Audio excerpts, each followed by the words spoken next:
স্বাগত নিয়মিত আয়োজন এখন প্রকাশে। সঙ্গে আছে আমি তোফায়েল আহমদ। বহুল প্রতীক্ষিত জাতীয় নির্বাচনের সম্ভাব্য সময় ঘোষিত হলেও রাজনীতিবিদদের খুব একটা খুশি করতে পারেনি এই ঘোষণা। নানা আলোচনা সমালোচনা চলছে এ নিয়ে। সম্ভাব্য নির্বাচন এবং রাজনৈতিক দলগুলোর প্রস্তুতি নিয়ে আলোচনার জন্য আজ স্টুডিওতে আছেন বিএনপি চেয়ারপারসনের উপদেষ্টা হাবিবুর রহমান হাবিব ও বাংলাদেশের কমিউনিস্ট পার্টির সাধারণ সম্পাদক রুহিন হোসেন প্রিন্স। জনাব হাবিব এবং জনাব প্রিন্স, আপনাদের দুজনকে স্বাগত আজকের আলাপে অংশ নেওয়ার জন্য। আপনাকে ধন্যবাদ। প্রথমেই হাবিব ভাইয়ের কাছে যেতে চাই যে বিএনপি দ্রুততম সময়ে মানে আজকেই মানে প্রতিদিনই বলছে, আজকেও সকালে দলের মহাসচিব বলল যে তারা হতাশ হয়েছে প্রধান উপদেষ্টার ঘোষিত নির্বাচন অনুষ্ঠানের সময় নিয়ে। এর বিপরীতে তারা বলছে যে দ্রুততম সময়ে নির্বাচন চায় তারা। এই যে দ্রুততম সময়, আপনি একটু সুনির্দিষ্টভাবে বলবেন যে দ্রুততম সময় বলতে আসলে কি বোঝাচ্ছে বিএনপি? আপনাকে ধন্যবাদ। আপনার মাধ্যমে এখন টেলিফোনের সময় দর্শক শ্রোতাদের সশ্রদ্ধ সালাম। এই প্রথম আসলাম, আপনাদের টেলিফোনের অ্যারেঞ্জমেন্ট খুব সুন্দর, এই জন্য আপনাদেরকে ধন্যবাদ। আসলে দ্রুততর সময় বলতে আমাদের মহাসচিব বোঝাতে চেয়েছেন সরকার নিয়ে যাচ্ছে দূরে, আমরা নিয়ে আসতে যাচ্ছি আর একটু কাছে। এই তো তার চেয়ে বড় ব্যাপার হলো একবার এক একজন এক এক কথা বলছেন। প্রধান উপদেষ্টা বললেন যে 25শে ডিসেম্বরের মধ্যে নির্বাচনটা হওয়ার একটা সম্ভাবনা আছে। তার প্রেস সচিব বলে বসলো জুনের মধ্যে 26 সালের। এখন আমি চিন্তা করছি যে প্রধান উপদেষ্টাই বড় না ক্ষমতাবান আরও বড় প্রেস আছে। আচ্ছা, তারপরে কেউ কেউ বলছেন শেখ হাসিনা বা ফ্যাসিস্টের বিচার করার পরে তারপর নির্বাচন করব। তার মানে 100 বছর। এরা যত অন্যায় করেছে, শেখ হাসিনা যত অন্যায় করেছে, তার সরকার যত অন্যায় করেছে, এই বিচার সমাপ্ত করতে 100 বছর লাগবে। এই যে এক একটা সময় এক একজন কথা বলেন। কেউ কেউ আবার রাজনৈতিক দলগুলোকে বিতর্কিত করার জন্য বলেন 53 বছর তো কিছুই করতে পারেন নাই, সংস্কার কিছুই করতে পারেন নাই। তো সংস্কার করতে দেন, তারপর আমরা একটা জায়গায় দেশকে নেই। আমি তো প্রশ্ন করি 53 বছর রাজনৈতিক দল কিছুই করতে পারেন, তারপর 5 মাসে কী করলেন? 5 মাসে কোন কাজটা করলেন আমি প্রশ্ন করি। দ্বিতীয় হবে জবাব। আমরা জেনেছি, সত্যমতো কতটুকু জানি না, তবে জনমুখে শোনা যে 600 থেকে 650 আওয়ামী দুর্বৃত্ত এমপি, বিনা ভোটের এমপি, মন্ত্রী তারা ক্যান্টনমেন্টে ছিল আমাদের দেশপ্রেমিক সেনাবাহিনীর তত্ত্বাবধানে। ওখানে কি সেই লোকগুলো আছে? ওই লোকগুলো না থাকে তাহলে বলে দায় আপনার। ওই লোকগুলো তালিকা প্রকাশ করতে পারেন না কেন? রাজনৈতিক দলগুলো খুঁজতে দেন কেন? তালিকা প্রকাশ করেন, হ্যাঁ ঠিক আছে তারা নিরাপদে আছে, আমাদের আপত্তি নেই, নিরাপদে আছে, এই লোকগুলো এখানে আছে। তো এইটুকু কাজ করতে পারেন না। তারপরে শুনছি যে এই যে বর্ডার দিয়ে সব বেরো চলে যাচ্ছে, কী কাজটা করতেছেন? কয়টা লোককে ধরেছেন? নিজের দোষটাকে দেখেন। দ্রব্যমূল্যে লাভ উঠছে, লাভ দিয়ে একেবারে ঊর্ধ্বমুখী। ভরা মৌসুম আমন ধানের, এখন চাউলের দাম বস্তা 280 টাকা কেন বাড়বে? এর উত্তরকে দিতে পারবেন? যতদিন এটা নিয়ে কসলাবেন, যতদিন এটা লেন্দি করতে যাবেন, ততদিন সরকারের জনপ্রিয়তা তলানিতে হবে, তলানিতে। আজকে এই যে কথাগুলি রাজনৈতিক নেতৃবৃন্দকে, রাজনৈতিক দলকে কটাক্ষ করে কথা বলছে না, কালকে গণভোটে একটা দেন, কয় % সরকারকে সমর্থন করে দেখেন তো। কথা বললে হবে না। আন্দোলন করলাম আমরা, রক্ত দিলাম আমরা, জীবন দিলাম আমরা, ঘর ছাড়ালাম আমরা, বাড়ি ছাড়ালাম আমরা, সম্পদ হারালাম আমরা, পঙ্গু হলাম আমরা, গুম হলাম আমরা, ইলেকট্রিক শক খেলাম আমরা। সমস্ত মানুষের রক্ত, শ্রমিক, শিশু, বাচ্চা থেকে রক্ত দেওয়ার মধ্য দিয়ে সরকার বিদায় হয়েছে। সরকার গঠন করতে দিলাম আপনাদেরকে। আপনার কারা? আপনার কারা? কে আপনারা? কী অবদান এই দেশের? কী অবদান? হ্যাঁ, আমরা সবাই মিলে ফ্যাসিস্টকে বিদায় করছি, আপনাদের মাধ্যমে দেশটাকে একটা জায়গায় একটা নির্বাচনের মধ্যে নিতে চাই। সেই জন্য এই প্রশ্নগুলো আমরা করতে চাই না। কিন্তু আপনারা যদি মনে করেন যে ক্ষমতায় বসতে দেশের মালিক হয়ে গেছেন, এইটা তো ঠিক না। এই জন্য আমাদের বিএনপির মহাসচিব বলেছেন একটা নির্বাচিত সরকার আসলে পরে তখনই একটা পর্যায়ে, যেমন আপনারা পারেন না। কি পারেন না? কি পারেন না? পারলেন না তো। 15ই আগস্ট সম্বন্ধে সিদ্ধান্ত নিতে পারলেন না, জাতির পিতা সম্বন্ধে সিদ্ধান্ত নিতে পারলেন না, 7ই মার্চ সম্বন্ধে সিদ্ধান্ত নিতে পারলেন না, 27শে মার্চ আর 26শে মার্চ সম্বন্ধে সিদ্ধান্ত নিতে পারলেন না। তো কোনটা পারেন তাহলে? ওই জন্য কথা বলতে হবে, মেপে বলতে হবে, হিসাব করে বলতে হবে। ধন্যবাদ, আমরা পয়েন্টটা ধরতে পেরেছি। রুহিন হোসেন প্রিন্স, যেহেতু দেশে দীর্ঘদিন সুষ্ঠু নির্বাচনের অনুপস্থিতি ছিল, নির্বাচনের জন্য তো রাজনৈতিক দলকে প্রস্তুতিও নিতে হয়। মানে প্রধান উপদেষ্টা এই ঘোষণার মানে যে নির্বাচনের যে সময় ঘোষিত হয়েছে সম্ভাব্য, সে বিষয়ে আপনার মন্তব্য জানতে চাই। পাশাপাশি আপনার দল নির্বাচনের জন্য কতটা প্রস্তুত আছে? ধন্যবাদ আপনাকে, যারা শুনছেন তাদের শুভেচ্ছা জানাচ্ছি। আমার মনে হয় জিনিসটাকে আমি জানি না কেন এই অন্তর্বর্তীকালীন সরকার দিন দিন জটিল থেকে জটিলতর করছে। আমি নির্বাচন প্রশ্নেই কথাটা বলছি, কারণ জিনিসটাকে আমরা অন্ততপক্ষে, অনেকে বলে যে রাজনীতিবিদরা অনেক নাকি জটিল করি, কিন্তু আমরা এইবার যেহেতু একটা গণঅভ্যুত্থানের মধ্য দিয়ে আমরা একটা সরকারের পতন ঘটালাম, যেটা দীর্ঘদিনের আন্দোলনে একটা দীর্ঘ ক্ষেত্র তৈরি হয়েছিল, তারপর একটা স্ট্রাইকিং ফোর্স এটা বিশেষ ভূমিকা পালন করেছে, যার জন্য কিন্তু সবাই মিলে ভূমিকা আমরা নিতে পারলাম। তা আপনি দেখেন যে সেইটার মধ্য দিয়ে সরকার প্রথমে এসে তারা বললেনটা কি, বললেন যে এইগুলো আমাদের ডিউটি না, আমাদের কাজ না, আমরা নির্বাচিত সরকারের হাতে ক্ষমতা দিয়েই যার যার কাজে ফিরে যেতে চাই, এবং যার যার কাছে দ্রুত ফিরে যেতে চাই বলে এমন সময় এইরকমও কথা বললেন, হাবিব ভাই নিশ্চয়ই আপনার মনে আছে, বললেন যে এইখানে অনেকে আছে তারা যা আয় করতো তার থেকে এত আয় কম, তাদের সংসার চলছে না। সরি, মানে এইরকম কথা পর্যন্ত বললেন। কিন্তু আমি বলছি যে কথাটাকে প্রধান ব্যাপার না, ওইটা তো কারেক্ট ছিল যে একটা আলটিমেটলি যে সংগ্রামটা, সেই সংগ্রাম করে আপনি তো আইনের শাসনের জায়গায় যেতে হবে। তা আইনের শাসনের গেলে আমাদের নির্বাচিত সরকারের হাতে, প্রত্যক্ষ ভোটে নির্বাচিত সরকারের হাতে ক্ষমতা হস্তান্তর করতে হবে। তাহলে এইটাই তো একটা প্রধান কাজ। হ্যাঁ, এই কাজের সাথে এবার একটু যুক্ত হয়েছে যেটা, এটাও কারেক্ট, সেটা কি, যাচ্ছে এই প্রধান কাজটা শুধু যদি নির্বাচন করি, কারণ নির্বাচন তো বিগত সরকার এবং তার আগেও হয়েছে, পুরোটা ধ্বংস করে ফেলেছে নির্বাচন ব্যবস্থা। তাহলে দরকার কি আছে, ভালো নির্বাচনের জন্য যা সংস্কার দরকার করা দরকার, আমরা একমত। আরেকটা কথা এলো যে বিগত দিনে স্বৈরাচারী ব্যবস্থায় প্রতিষ্ঠানগুলো ধ্বংস হয়ে গেছে, তাহলে সেটিকে আমরা রিবিল্ড করবো না? হ্যাঁ, অবশ্যই করতে হবে, কিন্তু এটা করা তো ইচ্ছা করলে কাল পরশু পারবো না, দীর্ঘ সময়ের ব্যাপার। তাহলে এইবারে যেমন একটা সর্বোচ্চ রাজনৈতিক ঐক্যমত্য আছে, তা আমরা এই ঐক্যমত্যের ভিত্তিতে কী কী করণীয় যদি ঠিক করতে পারি, তাহলে এই নির্বাচন ব্যবস্থা সংস্কারে যে সময় লাগবে, সেই সময় এই কাজগুলো করেও আমরা সেই ভিত্তি রচনার সূচনা তারা করতে পারে, এই ব্যাপারে কিন্তু আমরা কেউ আপত্তি করি নাই। তাহলে সেটা আপত্তি করি নাই বলেই আমরা বলেছি যেই কথা, যে কি কি করতে চান পরিষ্কার করে বলেন, আমরা ঐক্যমতের ভিত্তিতে কটটুক করা প্রয়োজন করে আমরা একটা নির্বাচনের দিকে যাই।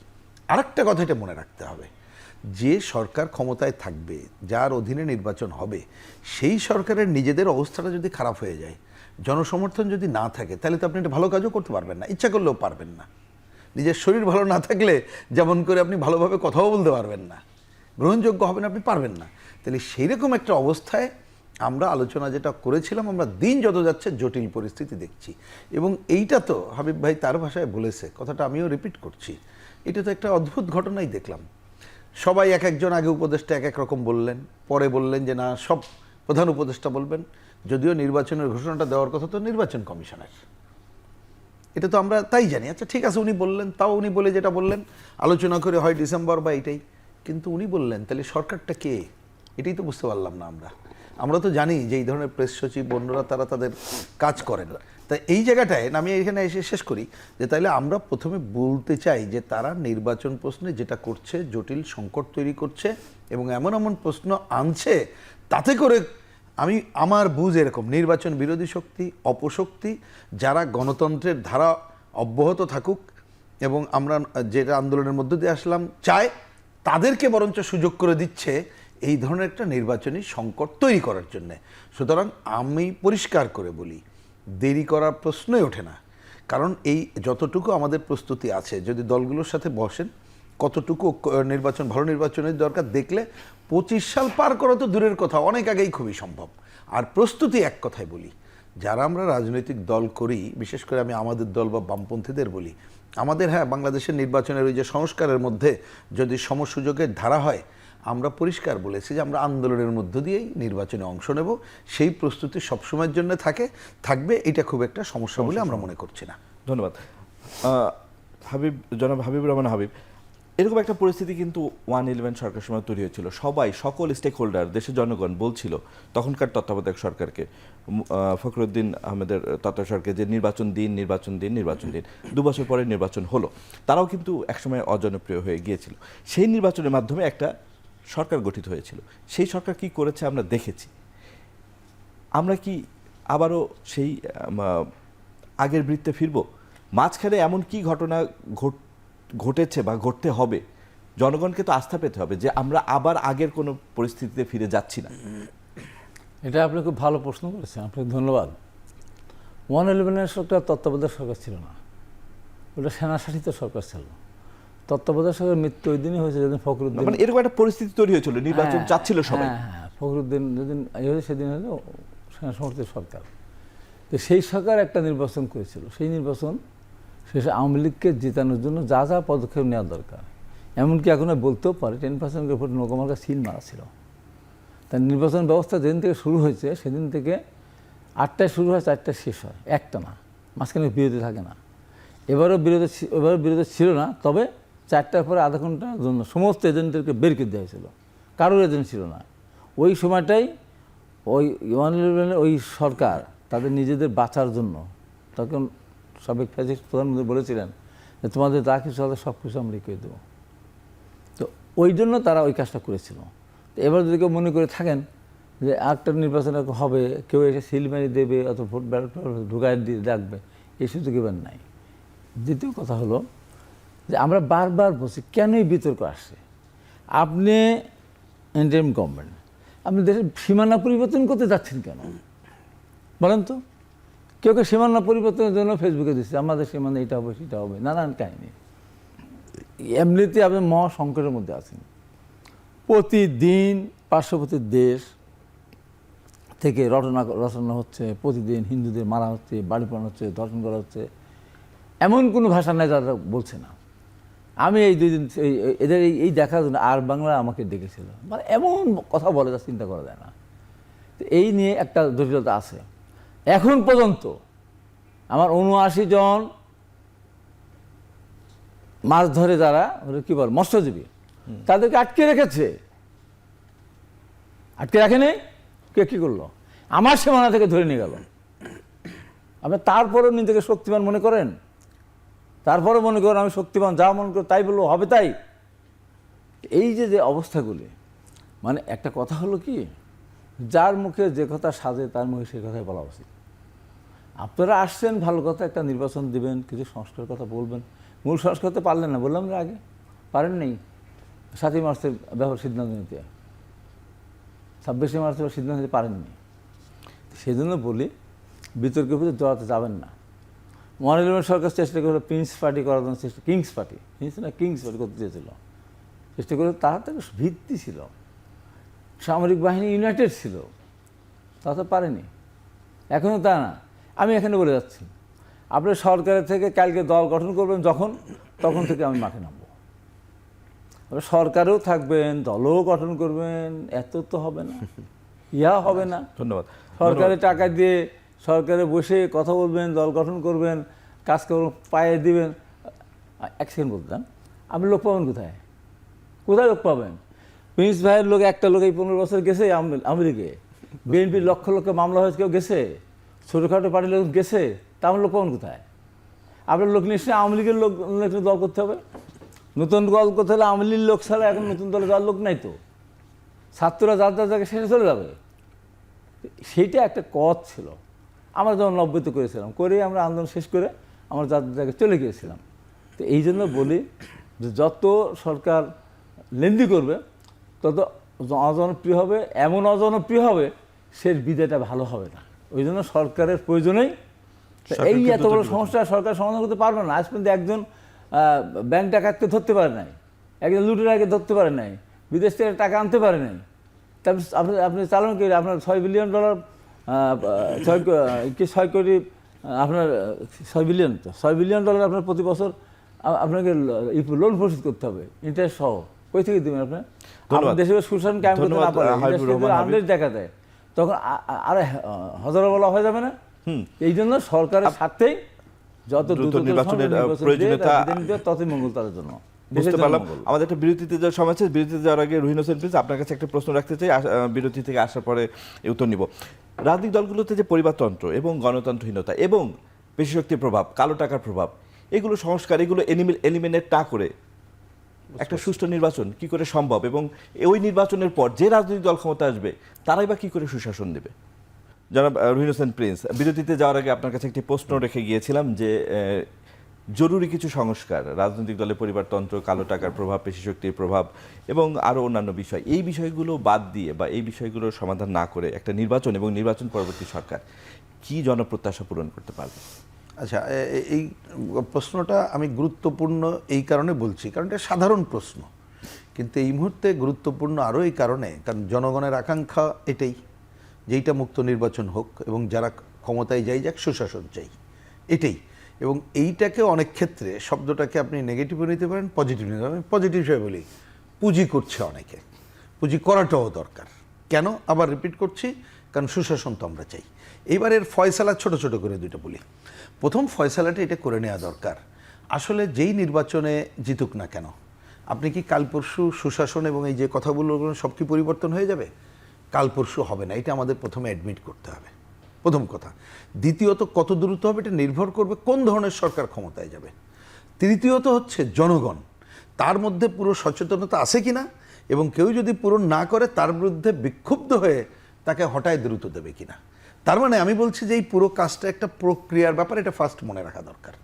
এইবার আসি দ্বিতীয় প্রশ্নে। হ্যাঁ, এটা আমরাও তো চাই যে অন্তত পক্ষে, যার জন্য বললাম যে এইবারের সরকার খালি আমরা নির্বাচন চাচ্ছি না, যে ওই ধরনের ঘটনাগুলো না ঘটে, যে কথাগুলো আপনি বললেন, তার জন্যে যদি রাজনৈতিক দলগুলোকে ঐক্যমত্য করা যায় যে আমরা 1, 2, 3 এই কাজগুলো করলে এই করা যাবে না, মানে তাহলে কি সংসদ হবে? প্রয়োজন নাই এমন Of কিছু course, সংস্কার? ওইটাই সংস্কার বলছি। সংস্কার মানে আমি সংস্কার ওই স্টেপিংই বলছি। সংস্কার মানে ওইটাই সংস্কার, মানে এনারা তো আমাদের সাথে যেটা কথা বলছে তাই, যে ওনারা যেটা প্রস্তাব করবেন রাজনৈতিক দলগুলো যতটুকু ঐক্যমত্য হবে। তাহলে ধরুন পরিবারতন্ত্রের প্রশ্ন, একটা উদাহরণ দিই। তাহলে পরিবারতন্ত্রের প্রশ্ন হচ্ছে ওই যে একটা আলোচনা আসছে যে আমরা পরপর একাধিকবার ইসে থাকা যাবে না ক্ষমতায়। নির্বাহী দ্বিতীয়ত ক্ষমতায়, হচ্ছে রাষ্ট্রের নির্বাহী ক্ষমতায়। আপনি যখন নির্বাচনকে যদি এইরকম করে ফেলেন, যেমন আমরা বলেছি আমাদের দিক থেকে যে সংখ্যানুপাতিক পদ্ধতি বা কোনো কি বলে যে নির্বাচনের পুরো দায়িত্ব নির্বাচন কমিশনের বা না ভোট। প্রচারের জন্য সব কিছু, না ভোট রাখতে হবে, রিকল সিস্টেম করতে হবে, তাহলে দেখবেন পরিবারতন্ত্রের অনেক কিছু ভেঙে যাবে। আপনি পুরো ব্যবস্থাটা যদি এরকম করতে পারেন যে আমরা যে অর্থনৈতিক দুর্বৃত্তায়ন এইটা ভাঙবো, যারা নির্বাচিত হবে, আমি অফহ্যান্ড বলছি যে কোনো নির্বাচিত প্রতিনিধি তিনি ব্যবসা বাণিজ্য কোনো কিছুর মধ্যে যেতে পারবেন না, তারা মানে কোনোটা হাত দিতে পারবেন না, তার জন্য যা যা প্রয়োজন সরকার দেবে, বেতন ভাতা বাড়ানো অন্য জায়গায়। আপনি সেই সংস্কারগুলো কিভাবে হবে আপনি আসছি, সময় না দিলে? এবার আসছি, তাহলে এইগুলো আপনি কি কাল পরশু কি পারবেন? পারবেন না। কোনটা পারবেন সেটা আমি 1 মিনিট একটু এখানে সময় না দিয়ে আমরা ক্লোজ করি কথাটা। তাহলে প্রথমত হচ্ছে যদি ধরেন কি কি করণীয়, আমরা তো বলেছি সংস্কারের প্রস্তাবটা রেডি হোক। প্রস্তাব রেডি করার পরে যদি এবার ধরেন জনগণ মনে করলো যারা এখন ক্ষমতায় আছে ওনারা ক্ষমতায় থাকলে এটা করতে পারবে, ওকে, কোনো অসুবিধা নেই, ওনারা একটা দল করুক না, কিন্তু দায়িত্ব ছেড়ে করতে হবে, মনে রাখতে হবে। ক্ষমতায় থেকে দল করা যাবে না, ক্ষমতায় থেকে কথাও বলা যাবে না। অনেক উপদেষ্টা তাই করছেন। উপদেষ্টা হওয়ার আগে তারা কিন্তু ওত নিয়ে গেছেন যে আমরা এখন কোনো দলের সাথে না, এটা নির্দলীয় অন্তর্বর্তীকালীন সরকার, কিন্তু পলিটিক্যাল কথা বলছেন, এইটা করা যাবে না, ওইখানে থেকে দল করা যাবে না। ওনারা বাইরে আসুক, নির্বাচন করুক, ওনারা জিতলে যেয়ে করুক, অথবা আমরা বা যারা নির্বাচন করি জনগণ বুঝে যাদেরকে রায় দেবে তারা যতটুকু পারে করবে, না করলে ওই জনগণই তাদের বিরুদ্ধে আবার হবে। মানে আপনি গণতান্ত্রিক প্রক্রিয়াটা যদি এরকম ধারাটা চালু রাখতে পারেন এবং জনগণের চোখ যদি ঠিক রাখতে আমরা পারি, স্বচ্ছতা, জবাবদিহিতা এবং সব ক্ষেত্রে জনগণের অংশগ্রহণ নিশ্চিত করতে পারি, আর ওই যে আইনের কথা যতটুকু বললাম ওইটুক যদি করে রাখতে আমরা পারি, এবং কেউ যদি এটা দায়িত্ব পালন না করে জনগণকেই সে কি বলবো তার শাস্তি দেবে, তারপর আপনার ভরসা করতে হবে জনগণের উপরে। সুতরাং জনগণের উপরে ভরসা করার জন্য যতটুকু সংস্কার জরুরি নির্বাচনে ততটুকু করতে হবে। আর ঐক্যমতের ভিত্তিতে যে কথাগুলো আপনি বললেন যে আমরা দেখতেছি, যেমন ধরুন এক ধাপ অগ্রগতি কোনটা দেখলাম, ওই যে নির্দলীয় অন্তর্বর্তী ভুলে গেলাম কি বলে, যে তত্ত্বাবধায়ক সরকার, সেটা ফিরে আসলো। তাই এটা একটা পুরোপুরি আসে নাই, কিন্তু কিন্তু আমি যে এক ধাপ তো অগ্রগতি হয়েছে। হ্যাঁ, অবশ্যই। আপনি এটা করেন, নির্বাচন ব্যবস্থা সংস্কার আগে না ভোট ছিল, এই সরকারই কিন্তু বাতিল করে দিয়েছিল, আওয়ামী লীগ সরকার। আপনি নির্বাচনের টাকার খেলা বন্ধ করার জন্য কাজ করেন, প্রশাসনিক কারসাজি আপনি ফুললি বন্ধ করার কাজটা করেন, এবং নির্বাচনে কোনো হস্তক্ষেপ হবে না। আপনি এই রকমের যে ক্লজগুলো যদি করা যায় তাইলে হবে। এইবার সেটা আমরা আরো একটু বেশি আশাবাদী কেন, সেটা হচ্ছে যে গণ অভ্যুত্থান ঘটলো তাতে কিন্তু দেশের জনগণও যেমন শিখলো, যারা ক্ষমতায় ছিল তারা বুঝলো যে আমি হাজার হাজার কোটি টাকা কি বলে যে লুটপাট করি, আর তাদের ভাষায় যদি বলি আইন করে করিও তার এক টাকাও ভোগ করা যায় না। জনগণের অভ্যুত্থান কিন্তু এইরকম একটা জিনিস, এবং এইবারের অভ্যুত্থান শুধু দেশ না, সারা দুনিয়া জুড়ে যেটা হচ্ছে, আপনি খালি গণতান্ত্রিক প্রসেসটা যদি রক্ষা করতে পারেন এবং জনগণ যদি তার পক্ষের লোককে ক্ষমতায় দিতে পারে, আপনি অনেক কিছু সমাধান হবে। আর একটা পয়েন্ট খালি বলি, আপনি সংস্কারের এত কথা বলতেছে, আপনি বলেন তো বাজার নিয়ে কিছু করতে পারছে? এই যে জিনিসপত্রের দাম, সার নিয়ে এবার হজবরলা কাণ্ড ঘটেছে, একেবারে নৈরাজ্যকর অবস্থা। আপনি উৎপাদন খরচ বেড়ে গেছে, তা আপনি করবেন কি? তাহলে দরকার ছিল তো বাজার ব্যবস্থার সংস্কার, সেই সংস্কারের কোনো সেটা আলোচনা শুনেছেন? তাহলে আপনি তো পারবেন না। সুতরাং ওনারা যত দেরি হবে, ওনারা তো এই মুহূর্তে হ্যাঁ একটা দুইটা কাজ করতে পারেনি, আমি তা বলছি না। যেমন ধরুন আমি দেখছি ওই যে যিনি জ্বালানির দায়িত্বে, তিনি কতগুলো পজিটিভ স্টেপ নিয়েছেন, অনেকগুলো হয়তো বাংলাদেশ ব্যাংকের গভর্নর চেষ্টা করেছেন, কিন্তু টাকা আবার তাকে ছাপতে হয়েছে, কথার কথা। আরও কতগুলো জায়গায় দৃষ্টি আকর্ষণ তারা করতে পেরেছেন, কিছু আইনের দিকে তারা যাচ্ছেন, এই যে গুম স্বাক্ষরের ব্যাপার, কিছু কালাকানুন বাতিল। কিন্তু আপনি জনগণের স্বার্থের কাজগুলো করতে গেলে যে সংস্কার একদিনে হবে না। আসেন আমরা সবাই মিলে কোনটা করতে হবে ঐক্যমত্য পোষণ করি, তারপরে না যদি আমরা করি তাহলে এটা জনগণ তার শাস্তি দেবে। কিন্তু আপনি জনগণের উপরে নির্ভর না করে যদি মনে করেন আপনারই থেকে করবেন, তাহলে এমন খারাপ অবস্থাটা হবে। উনি বলেছেন বলে বললাম, এইটা আপনি একটু কান পেতে গ্রাম অঞ্চলের মানুষ অন্যদের শোনেন, যে কথাটা আমি না বলে পারছি না। আমরা এই যে টেলিভিশনে যে কথা বলি না, আমি যাওয়ার পরে দেখি এখন কি বলে জানেন, আপনারা এখনো পর্যন্ত সরকারের প্রতি এত মোহগ্রস্ত কেন হচ্ছেন, এত নমনীয় কথা বলতেছেন কেন? আমাদের জীবনই তো চলতেছে না। ধন্যবাদ রুহিন হোসেন ফিজ। হাবিবুর রহমান হাবিব, বিভিন্ন ইস্যুতে নির্বাচনের অনুষ্ঠানের সময় নির্বাচন প্রক্রিয়া সংস্কার, মানে সংখ্যানুপাতে হবে না, যে অবস্থায় চলছে সেভাবে চলবে, এরকম কয়েকটা ইস্যুতে আপনাদের জোট সঙ্গী জামায়াতের সাথে আপনাদের অবস্থান একেবারে বিপরীত দেখা যাচ্ছে।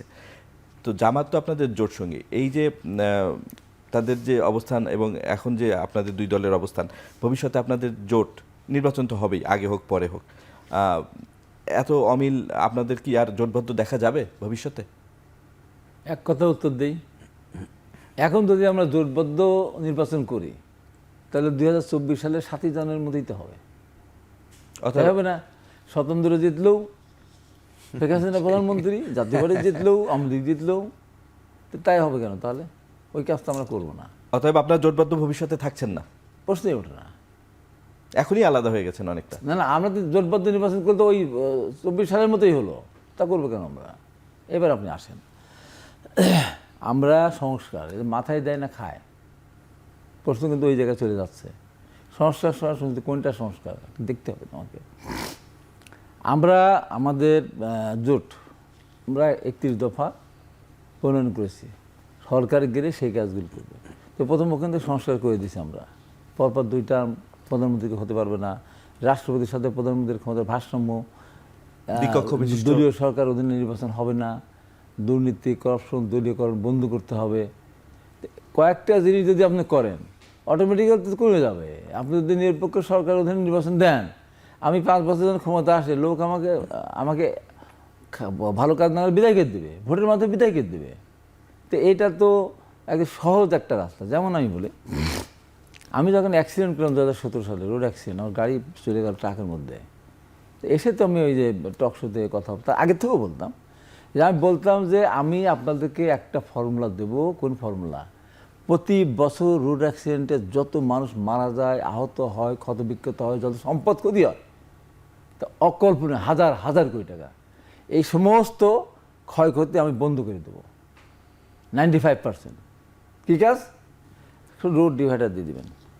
এই যে এখন টাঙ্গাইল থেকে এলিঙ্গা পর্যন্ত একটা মানুষকে মারা যায় না, পিছন থেকে মানুষ মারা না, যেখানে বড় নাই 1 টাকার ইট ওই পাবলিককে দিয়ে দিক, ওই এলাকায় যে এমপি তাকে দিয়ে দিক। ঠিক তেমনিভাবে আর তারপরে কিছু ওরিয়েন্টেশন দেওয়া, আমি স্ক্রিপ্ট তৈরি করে দেবো, স্ক্রিপ্টে দেখাবেন, ট্রেনিং দেবেন ড্রাইভারদেরকে যে অ্যাক্সিডেন্ট করে ক্ষতিগুলো কী হয়। তো ঠিক তেমনিভাবে এই নির্বাচন ব্যবস্থা, এই যে আপনার যে দুর্নীতি, দুর্বৃত্তায়ন, এই রোড ডিভাইডার দেওয়ার কারণে যেমন অ্যাক্সিডেন্ট কমে যাবে 95% বা 90%, ঠিক তত্ত্বাবধায়ক সরকারদের নির্বাচন হলেও ওই রকম 90% সোজা হয়ে যাবে রাজনৈতিক দলগুলি, যে সেখানে আর 2 নম্বরই করবে না। দ্বিতীয়ত কথা, আইন হয়ে আসে কিন্তু বাস্তবায়ন হয়। কী হলো? যে আমার সম্পদ আজকে যা আছে, 5 বছর পরে আজকে আমার সম্পদ হিসাব দেবো, 5 বছর পরে আমার সম্পদের হিসাব নেওয়া হবে। এই যে আমরা যেমন দেখলাম 1000, 12,000, 2000% তাদের সম্পদের পরিমাণ বেড়ে গেছে, পারছে না কারণ। এবং সরকার পাশাপাশি কী করলো, সরকারি যারা কর্মকর্তা তাদের আবার হিসাবের ভিতরে আনা যাবে না। যে যত ধরনের দুর্নীতি অনিয়ম করার সব সুযোগ দিয়েছিল কোন কারণে, শুধু ভোটটা তাদের পক্ষে কেটে দিবে, বা ভোট সেন্টারে মানুষ গেল লাগালো 50% ভোট দেখিয়ে দিবে, অথবা 100% ভোট দিয়ে, এই তো কোনোটা কাজে লেগেছে? কোনোটা কাজে লেগেছে? বেনজিরকে শুদ্ধাচার পুরস্কার দিল, বেনজির সম্পদ দিয়ে পুরো চুরি করেছে, ভোগ করতে পারছে। এই যে এখন বর্তমানে সরকার একটা কাজ করেন না, তো এই দুর্বৃত্তদের টাকাগুলো ফেরত নিয়ে আসেন না কেন, উদ্ধার করেন না কেন? কই আপনাদের যে দাবিগুলো আছে এটা প্রেশারাইজ করার জন্য এখন যে কর্মসূচিগুলো আছে এর বাইরে অন্যান্য রাজনৈতিক দলের সাথে জোটবদ্ধ হয়ে কিছু করছেন কিনা বা করবেন না, কিনা? আমরা তো একটা সুষ্ঠু নির্বাচন হোক, এটা জনসভা লং মার্চ তো হারের করছেন। নির্বাচন তো আমাদের দেশে তো কিন্তু হয়নি, এটা নতুন আলোচনায় আসছে। দীক্ষক বিশিষ্ট পার্লামেন্টের কথাও আগে আলোচনা হয়নি, আবার আসামা আব্দুরা বলতেন আগে, তো সেটা আমাদের দলের পক্ষ থেকেই আমরা একটা প্রস্তাবনা দিয়েছি, পরীক্ষা নিরীক্ষা করে দেশের জন্য ভালো হলে সেটা করা হবে। এবং কেউ কেউ আবার বলে যে আপনার ওই যে ভারতে যেমন বিভিন্ন রাজ্যের আছে আমাদের এরকম জারি করা, ওটা তো বাংলাদেশ এতটুকুর দেশ গেল। ঠিক আছে, এইবার আপনি আসেন কিন্তু মানে নির্বাচনের প্রশ্নে সরকারকে নির্বাচনের প্রেশারাইজ প্রশ্নে করবেন কিভাবে? সরকারকে প্রেশার ক্রিয়েট আমরা কেন করি? সরকার তো আমাদের সরকার, তাহলে কি আমাদের যেটা সরকার ঘোষণা কেন করেছে তাকে সেই সময় নির্বাচন শোনেন, হবে? মা যদি মার কাছে তো ছেলে ক্ষুধা লাগছে কিনা বলা দরকার, মার বোঝা উচিত। এই সরকার তো আমাদের সরকার, এই সরকার আমার প্রেশার দেবো কেন? সরকার তো বোঝা উচিত যে একটা নির্বাচনটা একটা সময়ের মধ্যে হওয়া, নির্দিষ্ট সময়ের মধ্যে হওয়া দরকার। এই তো এখন এখানে যেমন আছে, সরকার বুঝে হোক অবুঝে, সরকার নিজেরা প্রতিপক্ষ তৈরি করতেছে। যেমন ধরেন আমাদের নেতা বিএনপি ভারপ্রাপ্ত চেয়ারম্যান তারেক রহমান, পৃথিবীর ইতিহাসে একজন স্বাধীনতার ঘোষক, সেক্টর কমান্ডার, বীরুত্তম, রাষ্ট্রপতির সন্তান, 3 বারের প্রধানমন্ত্রীর সন্তান, সে তো মন্ত্রী এমপি ছিলেন না, আজকে তার দুর্নীতি প্রমাণও করতে পারল না। উপর থেকে তাকে পিটিয়ে পর ফেরে তার মাজার কোমর ভেঙে দেওয়া হলো, তাকে নিয়েও আমরা সমালোচনা করা শুরু করেছি কেউ কেউ। এটা তো মোটেই তো এটা উচিত না, করছি না সমালোচনা। এত নির্যাতিত হওয়ার পরে আজকে এতটা বছর ধরে বিদেশে দেশ আসতে পারেন না, তার সমালোচনা আমরা করা শুরু করে দিয়েছি অলরেডি। আমাদের ভিতরে কেন প্রধান উপদেষ্টা বলবেন ছাত্রদেরকে উদ্দেশ্য করে যে তোমরা প্রবীণদের কথা শোনো না, প্রবীণরা দেশটাকে পিছিয়ে দিয়েছে, প্রবীণরা সামনের দিকে পিছিয়ে দেবে, তোমরা সামনে এগিয়ে যাও। আমি প্রশ্ন করেছিলাম তো আপনি কি নবীন? এই সরকার যারা আছে সবাই তো 60-র উপরে, যাদের কাজ করার সরকার বলেছে তোমরা অযোগ্য, কাজ করার মতো তোমাদের এখন সে শক্তি নেই, তাদেরকে নিয়েও করেছে এই যে তার উনি বললেন মাস্টার মাইন্ড। তাহলে মাস্টার মাইন্ড যদি হতো তাহলে আমি প্রশ্ন যদি করি তাহলে আপনি 3 দিন পর দেশে আসেন কেন? মাস্টার মাইন্ড আমি বলে দিবে যে এই 2 সময়ের ভিতরে সরকার পড়ে যাচ্ছে, আপনি আর তাদেরকে দেশে চলে আসেন। তো এই সমস্ত কথা বলে প্রতিপক্ষ সৃষ্টি করার দরকার নেই তো। আমরা তো আপনাদের শত্রু না, ওকে, আপনাদের শত্রু পদে পদে বসে আছে এবং প্রতিটা প্রশাসনের প্রতিটা জায়গায় যে আপনার চোখের সামনে ঘুরে বেড়াচ্ছে, একদিনও ধরা পড়ছে না। আজকে কি হলো? আমি যেটা সর্বপ্রথম উচ্চারণ করেছিলাম যে আওয়ামী লীগকে 3 টার্ম নির্বাচন করতে দেওয়া উচিত না, দল হিসাবে আওয়ামী লীগ না, এটা ফ্যাসিস্ট সরকার ছিল, তাকে আপনার কী করার দরকার, নিষিদ্ধ ঘোষণা করার দরকার। আজকে কি হলো? কালকে কি বললো নির্বাচন কমিশন? কি বললো? কি বলছেন? ওইটা সামলান, বলেছেন যে কাউকে দল হিসেবে নিষিদ্ধ করার ব্যাপারে কোনো সিদ্ধান্ত নেই, নির্বাচন করলে করতে পারে যে কোনো দল। ধন্যবাদ। এই যে 2000 বা 1 থেকে 1500 যে শহীদ হলো, এখন তো শহীদের তালিকা বাড়ছে। এই মুহূর্তে আপনাদের সরকার, আপনারাই ক্ষমতা আছেন, আপনারাই চালাচ্ছেন, আপনাদেরই নির্বাচন কমিশনার আজকে কথা বলে ফেললো।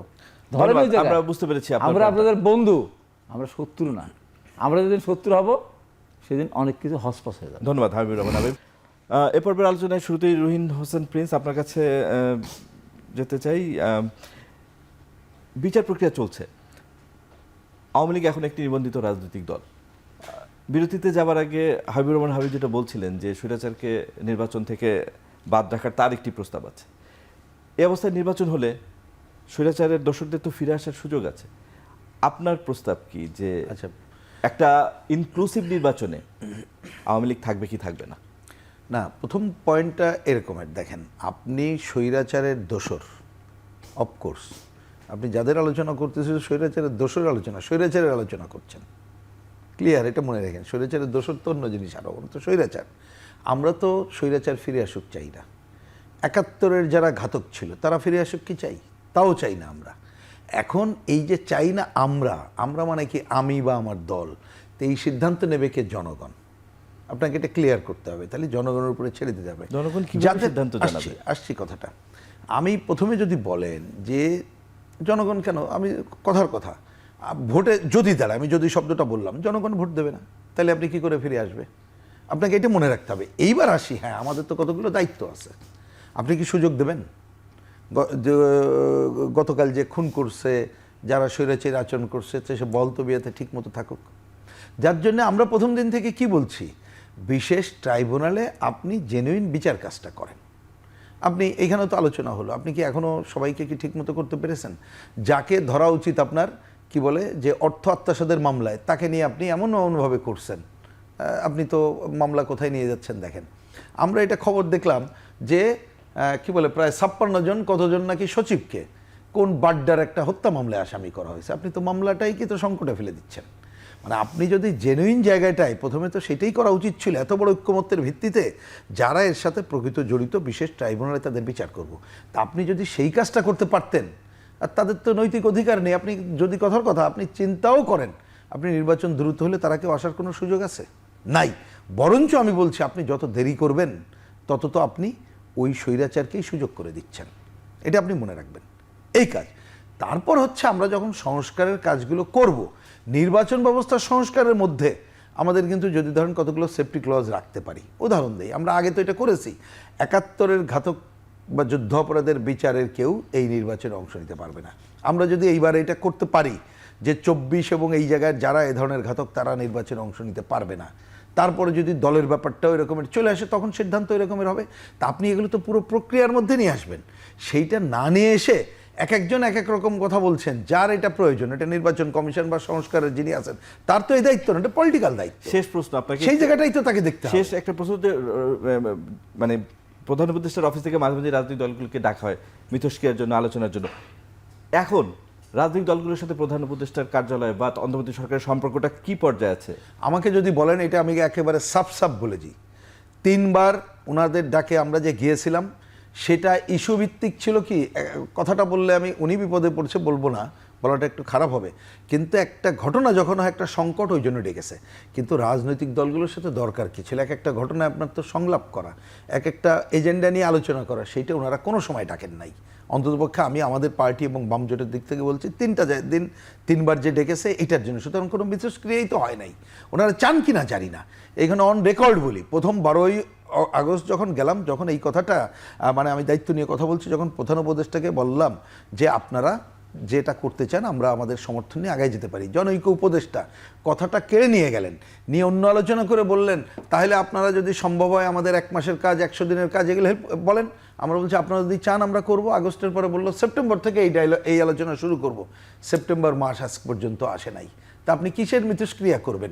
বরঞ্চ ওনাদের উপদেষ্টারা, একজন বললেন 53 বছরে কি বলছে, আরেকজন বললেন রাজনৈতিক দলগুলোর মধ্যেই নিজেদের ফ্যাসিস্ট হওয়ার প্রবণতা আছে, আর কেউ বলছেন ছাত্ররাই সব কিছু, রাজনৈতিক দলগুলো যেন কিছুই না। সুতরাং আমি তো দেখছি বরঞ্চ ওনারা বিরাজনীতিকরণের ধারা এবং মাইনাসের ধারার, যেখানে অনেকে তাদের ওনারা চাচ্ছেন কিনা আমি জানি না, কিন্তু অ্যাপ্রোচটা এমন জায়গায় নিচ্ছেন, রাজনৈতিক দলগুলোর সাথে দিন কনফ্লিক্টটা বাড়িয়ে দিচ্ছেন, যা একটা ভালো নির্বাচনকেও যেমন করার ক্ষেত্রে কঠিন হবে, এমনকি 2024-এর গণ অভ্যুত্থানের যে আকাঙ্ক্ষা সেটাকে প্রশ্নবিদ্ধ। ধন্যবাদ রহিন হোসেন প্রিন্স।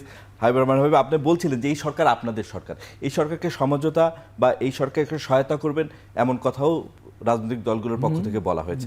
তাহলে এই এখন নির্বাচন সহ অন্যান্য ইস্যুতে যেই অবস্থান যেটা বললেন রহিন হোসেন প্রিন্স, মিথস্ক্রিয়া হয়নি, কোনো একটা পার্টিকুলার ইস্যুতে কথা হয়েছে, সমস্যার সমাধান হবে তাহলে কীভাবে? আপনি এই অন্তর্বর্তী সরকারকে এই যে আপনাদের দাবি দেওয়া, আপনারা আপনাদের প্ল্যাটফর্ম থেকে বলছেন, জনসভা থেকে বলছেন, আমাকে কার্যকর করতে তত্ত্বাবধায়ক সরকারের সাথে তারা যেহেতু ডাকছে না, আপনারাও যাচ্ছেন না, তাহলে সমাধানটা আসবে কোথা থেকে? অনার্স পরীক্ষার পরে ভাইবা হয় না, এক্সটার্নাল যায়, বিনোদিতে প্রশ্ন করে, আমাকে প্রশ্ন করেছিলাম যে রহিম বলছে করিম আমার বাবা, করিম বলছে রহিম আমার সন্তান না, সম্পর্কটা কি? তাই বললাম সরকার হলো শ্বশুর আর জামাই, শ্বশুরকে বাবা বলে ডাকে, শ্বশুর কিন্তু তাকে ছেলে বলে না, জামাই বলে। তো আমরা এই সরকারকে বাবা ডাকতেছি, ওই সেন্সে আমাদের সরকার বলতেছি, সরকার আমাদের বলতেছে না আমরা তাদের লোক। ওই জায়গায় কিন্তু নিয়ে যাচ্ছে, এটা খুব খারাপ জিনিস, খুবই খারাপ জিনিস। এখন আমার পরিষ্কার বক্তব্য যে যত দিন যাবে তত দূরত্ব সৃষ্টি হবে, এরাই করতেছে। কিন্তু জাতীয় আন্তর্জাতিকভাবে এই সৃষ্টি হচ্ছে। আজকে ধরে নিয়ে গেছে 79 জন, কালকে 500 জন ধরে নিয়ে যায়। আছে, পারবেন ঠেকাতে পারবেন? মিয়ানমারি যে ধরে নিয়ে যায়, পারবেন ঠেকাতে? আপনি সবাইকে দিচ্ছেন। আর এই যে কথাটা উনি বললেন, ওনার সাথে আমি ওই আরেকটু ব্যাখ্যা দিয়ে বলতে চাই, যত দিন দেরি করবেন তত দিন পতিত সরকার শক্তিশালী হবে। সেই আপনি কিছু করতে পারতেছেন না। আপনি ধরাবেন যাদেরকে, তারা ধরবে না। বিচার করাবেন, তারা বিচার করবে না। তাই যদি হতো যে একদিন পৃথিবী সৃষ্টি হওয়ার পর একদিনে 6টা মামলা, 2টা হত্যা মামলা জামিন হয়, ম্যাজিস্ট্রেট করে জামিন দেয়। আমাকে তো টকশো থেকে ধরে নিয়ে গেল, ম্যাজিস্ট্রেট করে জামিন দিল না, জজ কোর্ট জামিন দিল না, হাইকোর্টে গিয়ে 3 মাস জেল খাটলাম, 40-50 হাজার টাকা খরচ করে বেরিয়ে আসলাম। আর পতিত স্বৈরাচারী মন্ত্রী দুনিয়ার অপকরণগুলো বিনা ভোটে নির্বাচিত হলো, কোর্টে গেল, দিয়ে দিল। কার ভয়ে হয়? ভয় কার ভয়? মার্কিন যুক্তরাষ্ট্রের ভয়ে না ইন্ডিয়ার ভয়ে? এই তো দুটো একটা হতে হবে। আর তা না হলে যে ম্যাজিস্ট্রেট জামিন দিয়েছিলেন উনি একজন আপাদ মস্তক আওয়ামী লীগ, আওয়ামী লীগ রক্ত তার শরীরে প্রবাহিত, যে কারণে সে জামিনটা দিয়েছে। তাকে কি আপনি বিচারে আওতায় নিয়ে আসছেন? তাকে কি আপনি ক্লোজ করেছেন? তাকে রিমান্ডে নিয়ে আসছেন? তুমি 6টা মামলা জামিন দাও কি করে? পরদিন দিলে বাংলা সাহেব, তারপরে আমরা চিল্লাচিল্লি করলাম। এখন একটু ধীরে, এই যে অবস্থা, দিন যত যাবে তত। আর যে বলেছেন না নির্বাচন কমিশন, নির্বাচন আসতে পারে, বাধা নাই। যখন যাবে তাদের কাছে আছে কোটি কোটি কোটি টাকা। যখন মাঠে যাবেন নির্বাচনের সময় নিয়ম আছে, কিন্তু এখন দলীয় সরকার না, আওয়ামী লীগের মতো না যে আমাদেরকে গুলি করবে, পিটায় আমাদেরকে মানে ক্ষতবিক্ষত করে হেলিকপ্টার ঢাকা চলে আসবো, সে সুযোগ এখন নাই। আপনার নির্বাচন মাঠে যখনই যাবেন কিছু করতে তখন এই সরকারের মধ্যে যারা আছে 60% আছে আওয়ামী লীগ, পিওর আওয়ামী লীগ।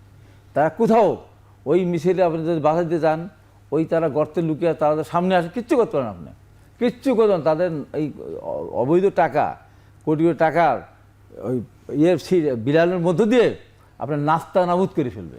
ধন্যবাদ। অতএব ওই দিকে সামলে আমরা আপনার শত্রু না। এখনও সময় আছে, এই সমস্ত কথা পরিহার করে একটা সুন্দর সময়ের মধ্যে একটা নির্বাচন দিয়ে দেশটাকে বাঁচান। আপনারা বাঁচেন, আমরাও বাঁচি। আমার ইলেকট্রিক শক খাইতে ভয় নাই, লাঠি পিঠা খাইতে ভয় নাই, জেলে যেতে ভয় নাই। কিন্তু আপনারা জেলে যেতে পারবেন না, কিন্তু কষ্ট পাবেন, কিন্তু ধন্যবাদ। খারেন নাই। ধন্যবাদ হাবিব রহমান হাবিব আমাদের আলোচনায় যোগ দেওয়ার জন্য। রহিন হোসেন প্রিন্স এবং হাবিব রহমান হাবিব, আপনাদের উভয়কেই আবারও ধন্যবাদ আমাদের এই আলোচনায় যোগ দেওয়ার জন্য। দর্শক, আজ আলোচনা এখানেই শেষ। আবারও দেখা হবে সমসাময়িক বিষয় নিয়ে। ভালো থাকবেন।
Design, elegance, beauty.